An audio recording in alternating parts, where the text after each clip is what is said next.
Hi, everybody. This is Brooke, Conversations with Brooke. So, today I want to talk about when we live in fear and we've grown up in that environment, that it's very difficult to tap into what we're capable of.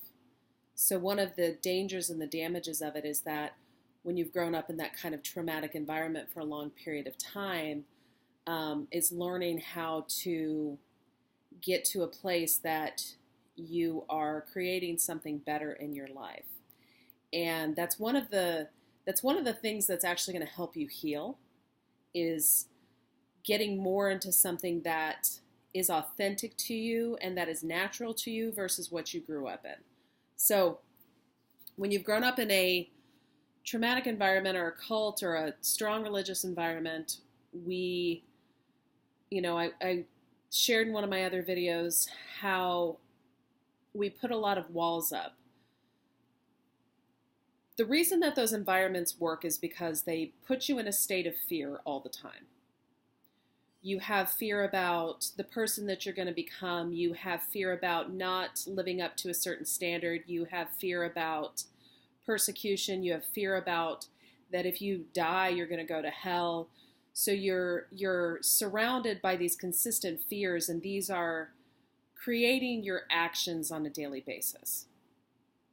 When you live in fear, you're not living into the authenticity of who you are.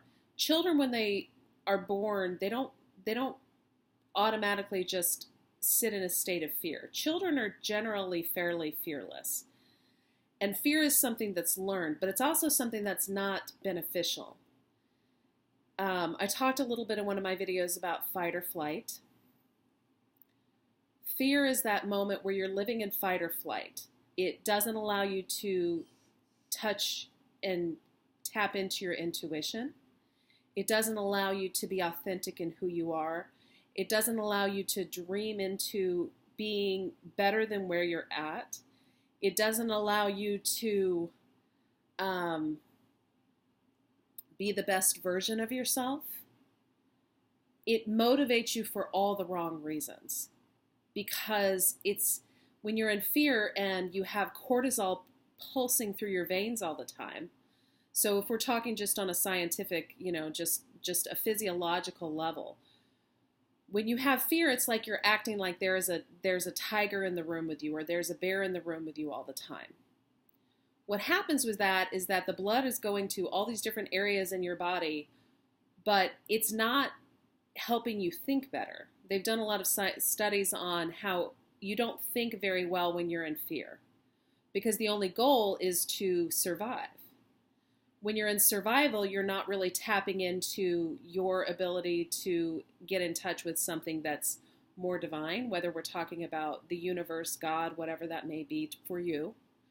You're not connecting with that. You're not connecting with who you are internally. You're not even connecting with your own heart. So in order to become the best version of yourself, you have to get into a place that you're getting out of the fear, and that you're relaxing enough to figure out who it is, who you are, and what it is you actually want in your life. But when you're just trying to survive, you can't get to that. So some of it is that you just need to get out of the negative environment that you're in if you're not. And sometimes that's the people that we're around and all that kind of stuff. If you're no longer in that environment, then it becomes trying to figure out how to turn off those trigger switches. You have to do things like meditation. You have to do things like gratitude. And I teach you how to do these if you do 100 Years of Bliss. But there's a lot of meditations on YouTube. I recommend trying some meditations on YouTube. Just pick one up that has some basic stuff, that has a 5 or 10 minute meditation, and start doing that. The more that you meditate, the more that it'll put you in a healing state and get you out of that fear-based thinking. You can't be and live into the authentic person that you are when you're sitting in a state of fear. Years after I got out, I was still in fear. I wasn't in fear necessarily about what I was in, but I was in fear that I had made a decision that was against God.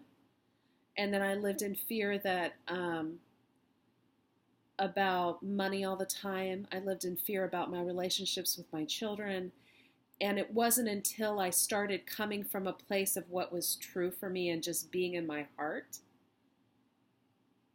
And sometimes, so one meditation that I do, and one thing that's just a visualization. So visualizations is just getting in a space where you're in a comfortable place where you can just sit and you can imagine yourself opening something. You can imagine yourself doing something.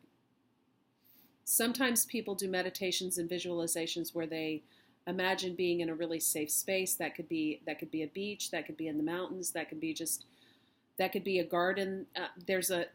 Sometimes I do one where I am in my own garden.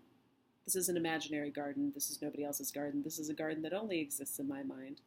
But it is a place that I go to. It has a fountain. It's safe. There's nobody else around. There's nobody else who's allowed in. And in that place, that's where I go, and I am at peace. There's birds. There's beautiful flowers. It's very colorful, and it's very relaxing for me. You can imagine yourself on a beach. But you have to go to places where you imagine yourself relaxing.